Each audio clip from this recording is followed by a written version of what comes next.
In this video, we're going to take a look at how to create aircraft loadouts. Now, a loadout is unique because it is selectable depending on the particular unit. The other thing that makes loadouts very challenging is calculating the different ranges and all the individual pieces, and the fact that you can create loadouts that actually don't make sense. So generally with loadouts, the way I like to do it is I like to go ahead and open up the aircraft that I'm working on. In this case, I will add up some guided bombs directly to our F5G here, our little thing that we created earlier, and we're going to go ahead and duplicate an existing one, attach it to this aircraft, and then make our modifications to the loadout. So what I'm going to do is I'm going to go ahead and open this one up real quick, and I'll go ahead and duplicate this one. I'll say I'll go up to add-ins, go to command, copy the entry. And this is going to create us a new one. I'm just going to make myself some quick little notes here. We'll call this a GBU10s. This is going to be a little bit overloaded of a craft, but that's going to be okay. But the important thing is I need this value because it's going to make it easier to calculate our range a little bit later on. So go ahead and close this out here. I'll go ahead and paste this in here. It's going to show up as blank until we reopen the page. So go up to aircraft, and now you'll notice we have this brand new one for GBU10. So once we have done that, we need to simply decide exactly what everything is going to be. In this particular case, I noticed the loadout role is completely wrong. This is basically, it was supposed to be a strike kind of a mission, so we'll do land naval. This is the same exact type. It's also going to be strike land naval as well. Now keep in mind, you can make this a standoff strike in the event that we have a weapon that's got a little bit of reach. Your data validator is usually good enough to know exactly when mistakes have been made for this particular case. In this case, since we're using GBU10s, we don't have to worry about that too much. We'll just go ahead and call it a conventional strike.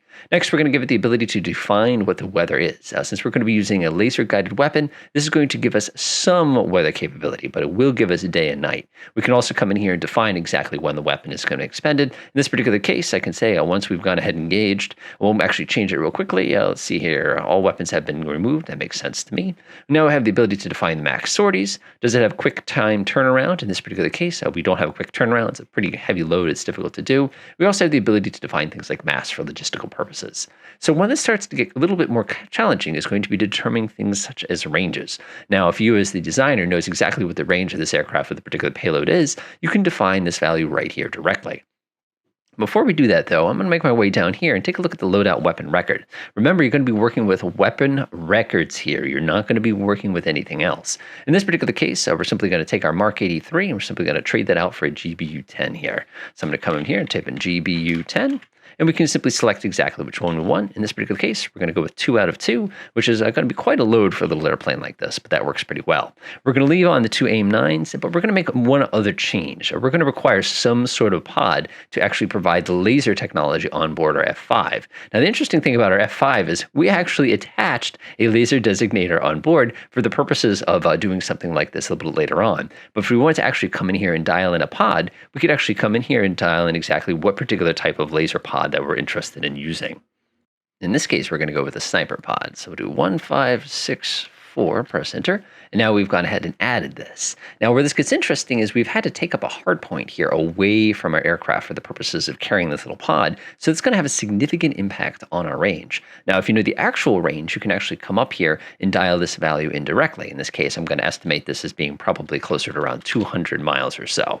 After I type that detail in and make sure everything checks out up here, you can then come down here and have a pretty good idea of what's going on. In this case, it tells me my total external fuel, tells me my total external payload here, lets me know about my pod, lets me know about my total payload weight, and it also has the ability to calculate things such as my strike radius. Now in this particular case, I notice that my strike radius is defined on the fact that we're going to come in at high altitude, go down to low altitude for a strike, and then come back up.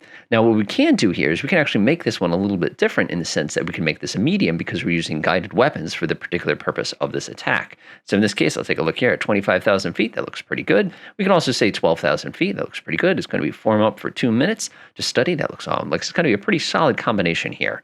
So now after I've done that, I can now go ahead and take a look down here, and it'll let me know what the calculations look like. In this case, it breaks me down step by step by step of how much fuel we're going to use for each component, how much fuel is going to come in, how much fuel we're going to come out, and depending on what we've ejected on it right now. So if I go all the way to the bottom, it's going to go ahead and give me an estimate on how much fuel I'm going to need for this particular mission.